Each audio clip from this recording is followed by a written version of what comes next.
¿Y si te dijera que en 1979 existió un proyecto capaz de hacer lo que hoy promete SpaceX, pero con alas? Un avión gigantesco, hipersónico, reutilizable, que despegaba como un jet comercial y llegaba hasta el espacio. No es un invento moderno, es real. Se llama Starraque y casi cambia el mundo. Dale like, suscríbete si te apasiona la historia aeroespacial tanto como a mí, y prepárate porque lo que estás a punto de descubrir no lo enseñan en los libros. El sueño interestelar de Rockwell. La década de los 70 fue una de contrastes brutales para la industria aeroespacial. Por un lado, la NASA acababa de ganar la carrera lunar. Las misiones Apolo habían sido un éxito sin precedentes. Se había demostrado que, con suficiente dinero y voluntad política, el ser humano podía viajar a otro mundo. Pero por otro lado, ese entusiasmo se estaba apagando. El costo del programa espacial era altísimo, y el interés del público disminuía rápidamente. La exploración lunar era cara, arriesgada, y difícil de justificar ante un país que enfrentaba recesiones, tensiones geopolíticas y escándalos como el Watergate. Fue en este contexto donde surgió una necesidad urgente: hacer el acceso al espacio más económico, más eficiente y más frecuente. La NASA buscaba desesperadamente una alternativa al modelo de los cohetes desechables. Y ahí es cuando Rockwell International decidió proponer algo realmente audaz: una nave espacial que no parecía una nave espacial. Parecía un avión. Pero no cualquier avión. El Starraque iba a ser una auténtica bestia de la ingeniería. Imagina un avión más largo que un Boeing 747, con alas en delta, 3 motores a reacción convencionales, 2 motores scramjet y 3 motores cohete. Una nave con tren de aterrizaje retráctil, capacidad para despegar y aterrizar en pistas estándar, y lo más importante, con espacio para 100 toneladas de carga útil a órbita baja. Esto era mucho más que una idea loca en una servilleta. Rockwell presentó planos, hizo maquetas a escala, y detalló cada parte del sistema en propuestas oficiales al gobierno de Estados Unidos. El proyecto Starraque fue diseñado para convertirse en el equivalente espacial de un camión de carga, pero con alas. Podía lanzar módulos espaciales, satélites militares, provisiones, incluso componentes enteros para una estación espacial. Todo en un solo viaje. Y reutilizable. La idea era que pudiera despegar desde cualquier pista lo suficientemente larga, volar como un avión a reacción hasta la estratosfera, cambiar al modo scramjet para alcanzar Mach 5 o más, y finalmente usar sus cohetes para alcanzar la órbita. Una vez cumplida su misión, reentraría en la atmósfera y aterrizaría como si fuera un avión normal. Un concepto tan limpio, tan elegante, tan lógico, que casi parecía demasiado bueno para ser cierto. Y, lamentablemente, lo era. Pero también representaba una filosofía distinta: no depender de lanzamientos verticales ni cohetes que se desechan, sino moverse hacia una era de aviación espacial reutilizable, como si volar al espacio fuera tan cotidiano como volar de Nueva York a Londres. ¿Por qué era mejor que el transbordador? La comparación entre el Starraque y el transbordador espacial es como comparar un smartphone moderno con un teléfono fijo de los años 50. Ambos pueden hacer llamadas, pero uno lo hace todo mucho mejor. Así era el Starraque frente al Shuttle. Empecemos con lo más obvio: la capacidad de carga. El transbordador podía llevar 24 toneladas a órbita baja, y eso estirando sus capacidades al límite.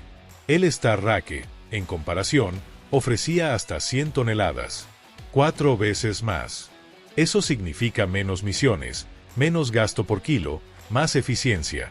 Habría sido capaz de transportar partes completas de una estación espacial, lanzamientos múltiples de satélites comerciales y militares en una sola operación, o incluso materiales para una futura base lunar.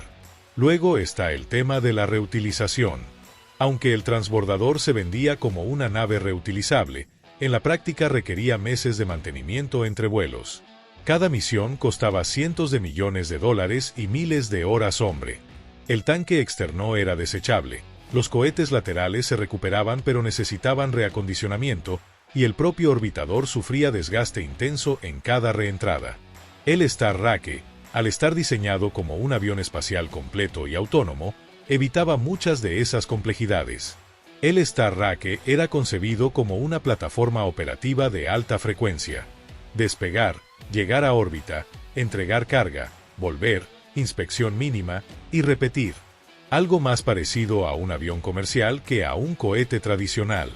Si esta visión se hubiera concretado, la comparación con el transporte aéreo habría sido mucho más justa, vuelos espaciales semanales, rutinas más cercanas a la aviación civil que a las campañas militares. Otro punto importante era la versatilidad logística. El transbordador requería lanzamientos verticales desde una base específica como Cabo Cañaveral, con estructuras de soporte gigantescas. El Star Race podía operar desde pistas largas en aeropuertos militares, reduciendo drásticamente los costes de infraestructura y aumentando la flexibilidad operativa. Esto también significaba que, en teoría, cualquier país con una pista de suficiente tamaño y acuerdos de cooperación podría haber alojado al Star Race. Y además, estaba el tema de seguridad. El transbordador, con su diseño complejo y dependiente de múltiples etapas, era inherentemente más vulnerable. El accidente del Challenger en 1986 lo dejó claro. Si uno de los componentes fallaba, la tragedia era inevitable. El Star Race, al tener un diseño de cuerpo único, sin etapas separables, ofrecía una arquitectura potencialmente más robusta. Un solo sistema cohesivo, más fácil de controlar, más predecible en sus fallos. Hey, si estás disfrutando esta historia tanto como yo, haz una pausa rápida. Dale like, suscríbete y activa la campanita. Así no te pierdes ninguna de estas joyas ocultas de la historia aeroespacial. Seguimos con esta locura del Star Race. ¿Demasiado pronto para su época? Sí. Esa es la respuesta más honesta. El Star Race era una maravilla, para un futuro que todavía no había llegado. Muchos de los componentes clave que necesitaba simplemente no existían, o existían solo en teoría. Los motores Scramjet, por ejemplo, aún hoy están en fase experimental. Son capaces de operar a velocidades hipersónicas, pero su funcionamiento estable a largo plazo es un reto enorme. En los años 70, hablar de Scramjets era casi como hablar de motores Warp en Star Trek. Apenas había bancos de pruebas. Ni siquiera se entendía completamente cómo controlar la combustión a esas velocidades. También estaban los materiales. La reentrada atmosférica genera temperaturas superiores a los 1.500 grados centígrados. Para proteger una nave como el Star Race, se necesitaban escudos térmicos livianos, resistentes y reutilizables. En esa época, la NASA apenas experimentaba con los azulejos cerámicos del Shuttle, que eran frágiles, propensos a dañarse y requerían inspección uno por uno después de cada vuelo. Un pequeño fallo térmico podía ser fatal. Y luego está la electrónica.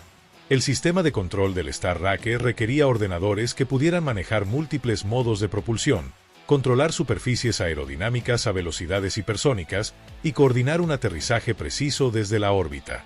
Pero en los 70, los ordenadores eran grandes como armarios y con menos poder de procesamiento que una calculadora Casio de hoy. Era una era predigital. No existían los sistemas integrados, ni el software avanzado que hoy damos por sentado. Además, no olvidemos el contexto político. Estados Unidos enfrentaba una recesión, una crisis del petróleo y una opinión pública cada vez más crítica con el gasto en exploración espacial. El Congreso no quería financiar ideas que sonaban demasiado futuristas. Querían resultados tangibles y rápido. El transbordador era una apuesta más conservadora, más fácil de explicar, más presentable ante una sociedad cansada de promesas incumplidas. El Star Race no fracasó por defectos técnicos.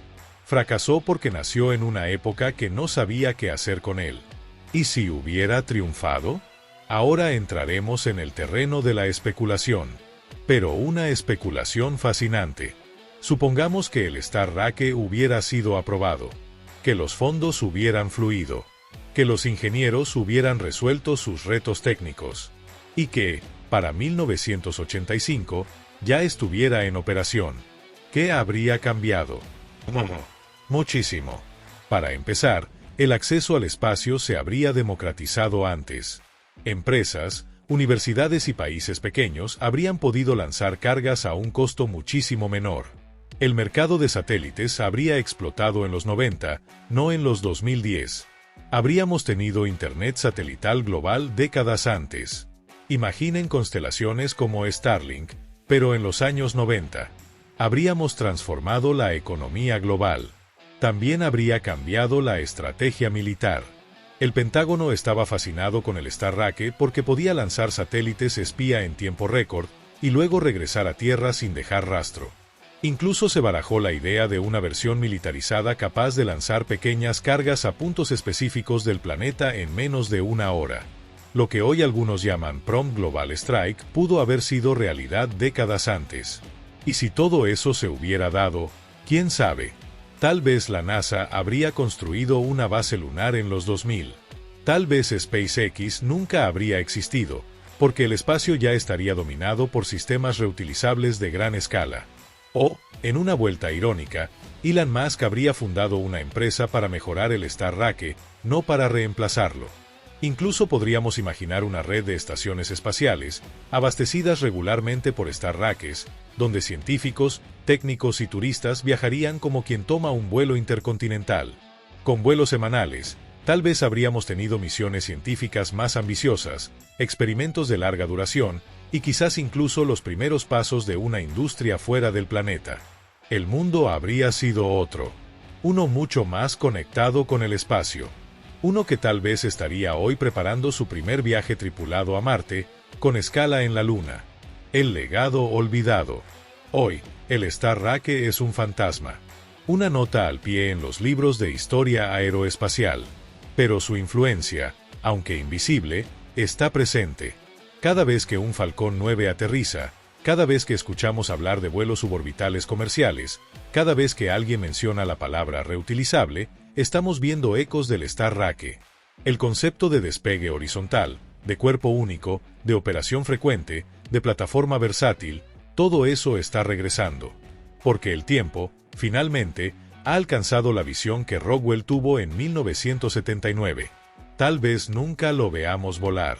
Tal vez quede relegado para siempre al cajón de las ideas brillantes no realizadas. Pero nos recuerda algo fundamental, que a veces, las mejores ideas no fracasan por ser malas. Fracasan porque llegaron demasiado pronto. Porque no encontraron el suelo fértil necesario. Porque no hubo quien creyera lo suficiente. Y si hay algo que podemos aprender del Starlink, es esto: nunca hay que dejar de soñar en grande. Porque los sueños de hoy son los planos del mañana.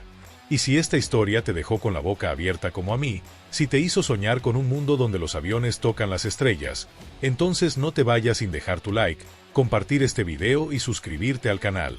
Porque aquí rescatamos las ideas que casi cambian el mundo, las que merecen volar, aunque sea en nuestras mentes.